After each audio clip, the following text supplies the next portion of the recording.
Right, Honda JS Gedge, lovely selection out today, and the demo ride will be on the Honda Fireblade Urban Tiger. Now this is obviously the flagship Honda. This is the Urban Tiger, going back to the original colour scheme and design of the first Fireblades. This one has a blue printed engine, wider bars, and the Urban Tiger comes standard with an Acroprovic exhaust. So, you know, looking at the new Repsol Hondas, you think, yeah, nice fancy racing colours, but, you know, a bit of Urban Tiger, Urban Fireblade, yes, possibly all good. So, let's see what it sounds like on startup.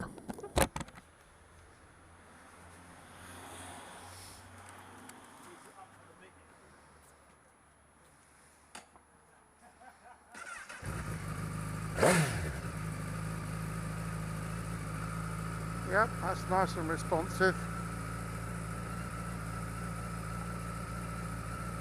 Let's get some mirrors in. Okay.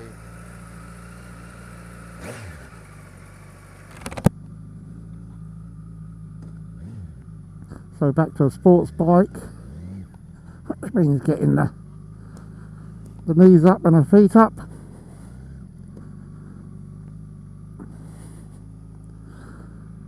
Which takes a bit of getting used to again after some of the naked or an adventure bikes.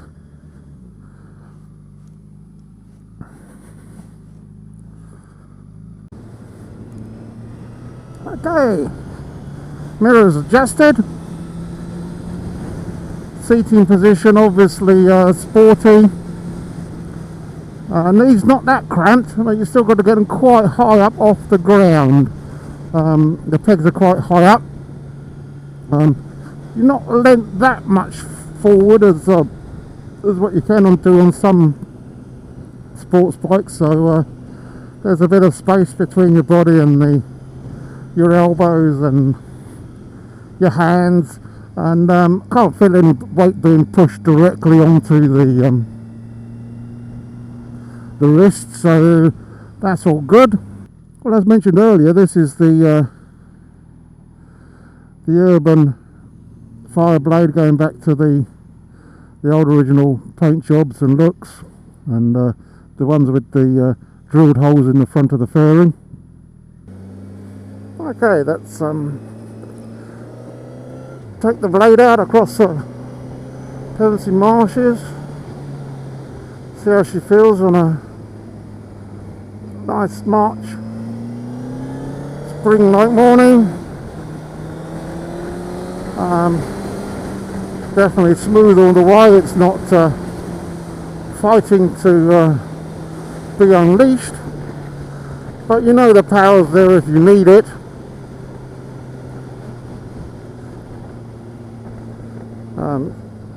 You can actually sort of now in this sort of position lean up a little bit more. The tank is very nice to grip. The seat is quite comfortable. It doesn't feel like a hard pad like the CBR1000R. This is much more relaxed. Sort of two positions. I can sort of sit a bit more upright, or I can crouch a bit lower. So all good. Let's sort of do the the crouch bit through these corners and see what it's like in that respect. But going nicely. The suspension is very nice. There's no hard lumps or bumps or coming up. Okay, the road's quite smooth and it is good, but you know, you've got the big piston shocks up in the front, which seem to be the latest way to go on front suspension. The rear is not kicking up a bit. Obviously I've made no adjustments whatsoever. I'm just taking it out as bulk standard. So yeah, this is a nice smooth engine. Its delivery is crisp all the way up the rev range. Not that I'm going to redline it. Bike's a bit new, and with the road sticker I don't really warrant redlining a Fireblade around here, so take it a bit easy, as they say. Well, yes, I will take it easy. I'm not here to go out and set any lap records at the moment.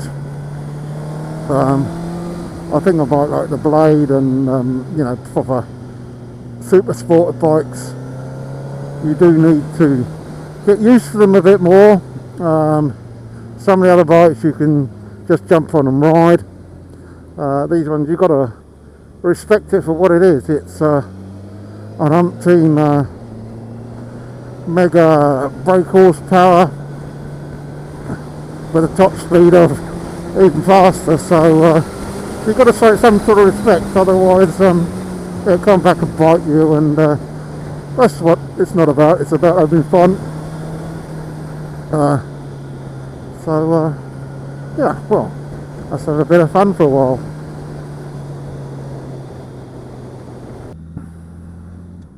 Some of the roads are still a little bit damp in places, more so where it runs off the ground a little bit higher up, so you've got to be a bit careful. There's a lot of power at the back wheel on a brand new tyre that's a little bit greasy. I did actually have a little look at it beforehand, and yeah, it actually was greasy, so just taking it a bit easy, but you know, nice straightforward plain dash. You know, your speeds there, your gears are there, your rev counter's there, and all the other little bits and pieces are just sort of added on to it, so all your basic information you want is there.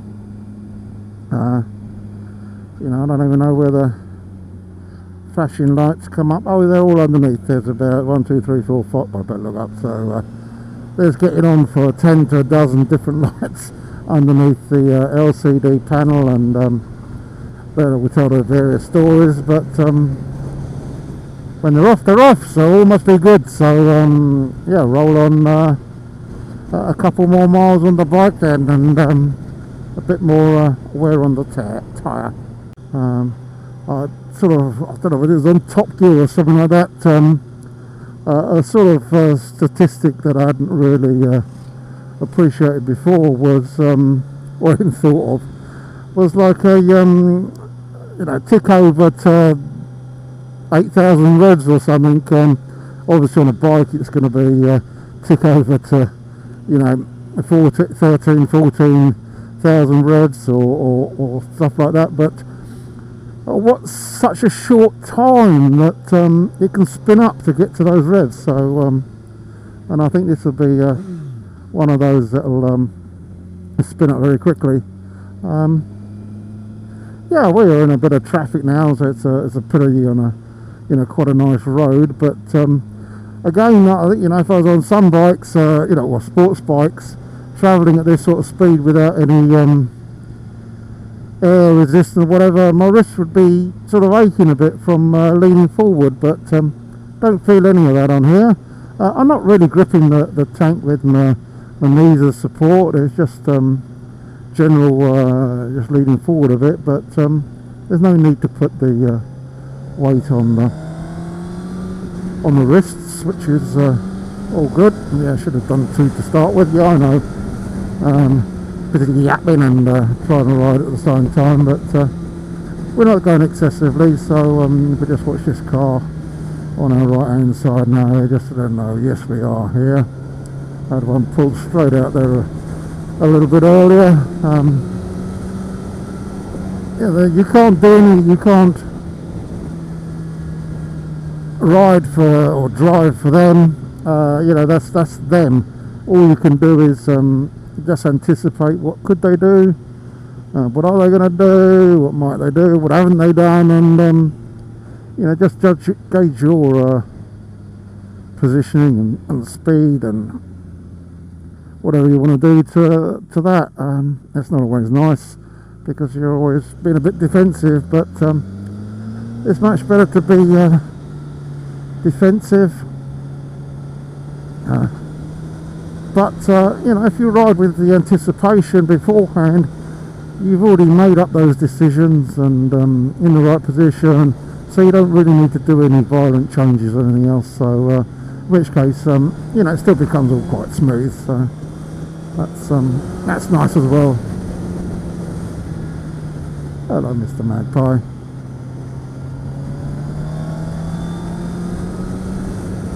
Well, again, this seems a bit popular with the walkers on the verges. You know, I used to do road cycling and that, but you know, not racing at all, just to generally sort of keep fit on the push bike. But yeah, I'd stick clear of roads like this. You know, they're just too bloody dangerous. But yeah, cyclists think they can, so they will. And you know, that's it. So right, we're just coming up before the sign now, so we can't overtake. Well, we're out on some roads that normally wouldn't be, well, I'd expect to find too many Fireblades, but I must admit the suspension is quite smooth. It's doing its job well. You know, on the CBR1000R, the suspension was what I called sort of firm sporty, but I suppose you can't get much more of a sporty bike than this. But the suspension isn't hard. You haven't got that bump, so it's all in the quality, and you know, I think it's just a sales gimmick that for poor suspension by saying, you know, it's a hard, sporty, firm ride. So whereas this one, no problem whatsoever. A bit smoother here than what it was earlier, but even so on the other bits, it's honestly relatively. Oh, Gedges will not be going through a puddle. I better slow down for that one. Yeah, yeah, just try and get their bike back clean. So clean with a few miles on it and in one piece. I think that's what all they appreciate. So yeah, no, the suspension good, and you know, nice and fine. Brakes are well, then, you know, they sort of pull up without need too much effort. That didn't get the ABS in, but yeah, quite smooth on the brakes. Remember, it sort of squeeze and then pull, but I suppose the ABS allows you to pull from the beginning. But you know, it's one of those things that people don't practice enough, is emergency braking. You know, that one time when you have to hook the anchors on,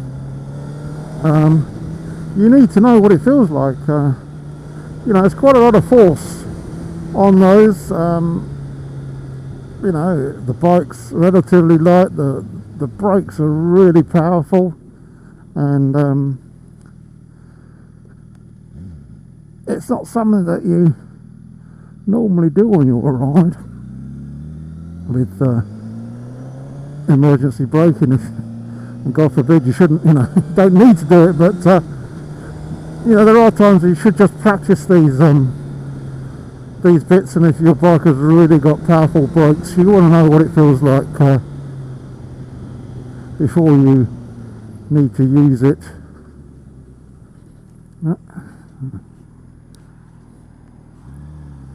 So we've got a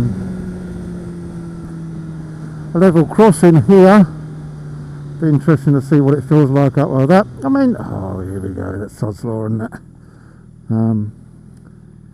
Well, let's sneak around the front anyway. A little review. So yeah, they don't take long on these roads to whiz through. But coming up to level crossings, again, you know, I was in the car, I used to just push the clutch in, so that there's no force on the transmissions when going over them. Whether that's an old wives' tale or not, I don't know. The same possibly on the bikes, but you know, then maybe you stand up a little bit also, just like take your weight off your feet and go through on there. And a bit of the knees to take the absorption, pull the clutch in. What do? The one thing you mustn't do is to accelerate. You know, the same with the cattle grids. Just don't accelerate over them. Keep a straight a line as possible.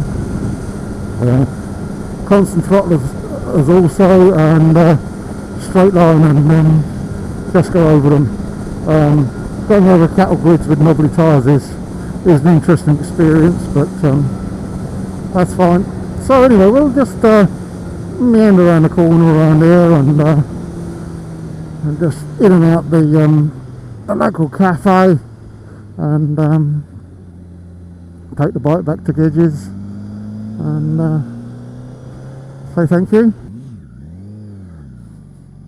So anyway, that's the Route 1066 cafe.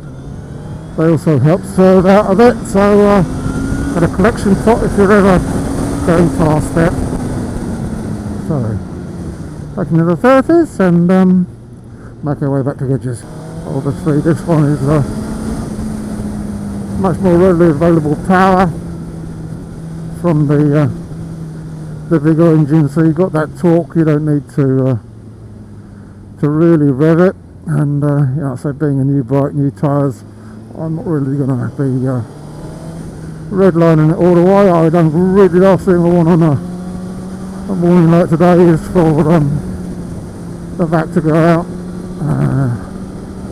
So caution and enjoy the ride. Still can have fun without being a twat. So yeah, that's good. And that's what it's about. Having some fun, getting out there, enjoying yourself, and yeah, what more could you want? Oh, thanks again to JS Gedge for the loan of the new Fireblade, the CBR1000R in the background there. Yep, that's the latest top of the range sports bike from Honda and JS Gedge. Cheers.